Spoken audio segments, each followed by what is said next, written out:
Online নিরাপত্তা কতটুকু সুরক্ষিত? নতুন সাইবার নিরাপত্তা আইন 2023 আপনার সেই যে নিরাপত্তা সেটা কি এনশিওর করছে, নিশ্চিত করছে? তো এই সংক্ষিপ্ত ভিডিওতে বেশি কিছু আসলে বলার নেই, তারপরও কিছু বিষয় বলি। তা হচ্ছে গিয়ে যে 2018 সালের যে আইন ছিল ডিজিটাল সিকিউরিটি অ্যাক্ট 2018, এই আইন অনুযায়ী সাংবাদিক বা মিডিয়া জগতে বা ব্যক্তিগতভাবে কেউ মত প্রকাশের যে স্বাধীনতা সেটা ক্ষুণ্ণ হতো বা বাধাগ্রস্ত হতো। এই সমালোচনার দিক থেকে নতুন আইন প্রণয়ন করা হয়েছে, ডিজিটাল নিরাপত্তা সাইবার নিরাপত্তা আইন 2023।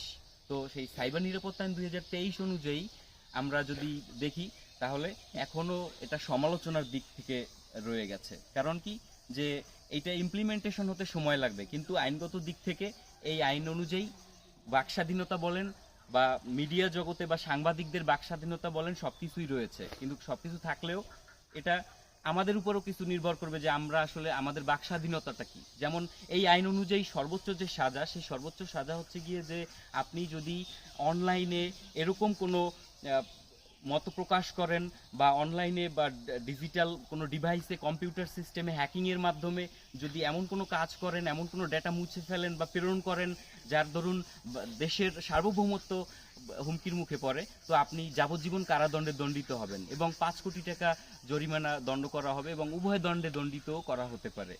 তো এই আইনের অধীন অনেক অপরাধী জামিনযোগ্য এবং অনেক অপরাধী জামিনযোগ্য না।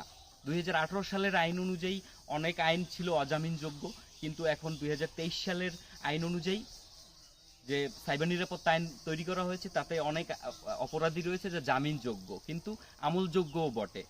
তো এই আইনের আরো একটি মজার বিষয়, সেটি হচ্ছে গিয়ে যে এই আইন অনুযায়ী আপনি যদি কাউকে অভিযুক্ত করেন যে হ্যাঁ এক্স আমার কম্পিউটার হ্যাক করেছে, তো সেই হ্যাকিং এর যে অভিযুক্তি আপনি করেছেন সেটি যদি মিথ্যা হয় এবং যার বিরুদ্ধে আপনি হ্যাকিং করেছেন সে যদি ক্লেম করেন যে আপনি তার বিরুদ্ধে মিথ্যা অভিযোগ করেছেন, তাহলে আপনার সাজা হবে ততটুকু যতটুকু ওই অভিযোগের সাজা হয়। যে অভিযোগটি আপনি করেছেন সেই অপরাধের যে সাজা নথিভুক্ত রয়েছে এই আইনে, ততটুকু সাজা আপনি পাবেন। তো কাউকে অভিযুক্ত করার আগে বা কোনো অপরাধ করার আগে অনলাইনে অবশ্যই আপনি আইন সম্পর্কে অবগত হন এবং সাইবার নিরাপত্তা আইন সম্পর্কে জানুন। ধন্যবাদ। আরও বিস্তারিত জানতে আমার ইউটিউব চ্যানেল সাবস্ক্রাইব করুন এবং আমার নিয়মিত আপডেট দেখুন এবং আমার রিল দেখুন। ধন্যবাদ।